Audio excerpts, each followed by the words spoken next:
बहुत समय पहले इस धरती पर एक भयानक राक्षस ने जन्म लिया। उसका नाम था महिषासुर। वह आधा असुर और आधा भैंसा था। बचपन से ही वह बलशाली और अहंकारी था। शक्ति की लालसा ने उसे तपस्या करने के लिए प्रेरित किया।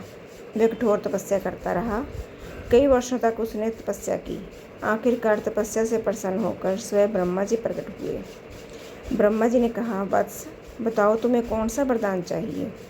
महिषासुर ने मुस्कुराते हुए कहा, हे प्रभु, मुझे ऐसा वरदान दीजिए कि संसार का कोई भी पुरुष, कोई भी देवता, कोई भी पशु मेरा वध न कर सके। ब्रह्मा जी ने उसकी बात मान ली और कहा, तथास्तु। वरदान पाते ही महिषासुर का स्वरूप और भी भयंकर हो गया। उसने अपनी शक्ति का दुरुपयोग करना शुरू कर दिया। धीरे धीरे देवताओं पर आक्रमण किया, स्वर्गलोक पर कब्जा कर लिया, इंद्र सहित सभी देवताओं को परास्त कर दिया।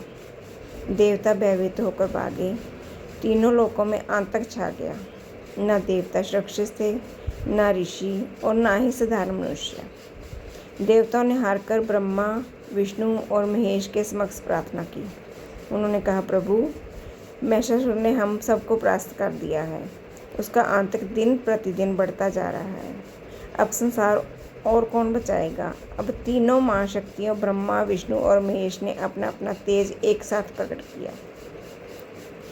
देवताओं का तेज भी उसमें मिल गया और सम्मिलित ऊर्जा प्रकट हुई। और शक्ति माँ दुर्गा के 10 हाथों में देवताओं द्वारा दिए गए अस्त्र शस्त्र सुशोभित थे।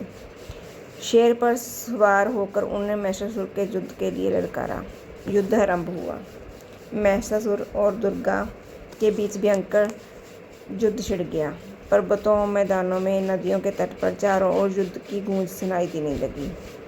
कई बार महिषासुर अपने भैंसे के रूप में मां पर आक्रमण करता और तो कई बार हाथी बनकर, कई बार शेर बनकर भयानक जीव का रूप धारण कर लेता। लेकिन माँ दुर्गा हर बार अस्त्र शस्त्र से उसे परास्त कर देती। युद्ध एक दिन नहीं, 2 दिन नहीं, पूरे 9 दिन 9 रातों तक चलता रहा। देवता आकाश से देखते रहे, क्या माँ दुर्गा ऐसी दैत्य का अंत कर पाएगी। आखिरकार 10वें दिन माँ दुर्गा ने अपने त्रिशूल से महिषासुर पर वार किया। त्रिशूल सीधा हृदय में जा धंसा। उसी क्षण उसका अंत हो गया। देवताओं ने प्रसन्न होकर माँ दुर्गा की स्तुति की। स्वर्गलोक वापस मिल गया। धरती में आतंक समाप्त हो गया। तभी से हर वर्ष माँ दुर्गा की विजय को याद करते हुए नवरात्रि मनाई जाती है। इन 9 दिनों में हम माँ की साधना करते हैं और 10वें दिन विजयदशमी मनाते हैं। यह पर्व हमें संदेश देता है कि सत्य और धर्म की हमेशा जीत होती है। अहंकार और अधर्म की अंत निश्चित होता है।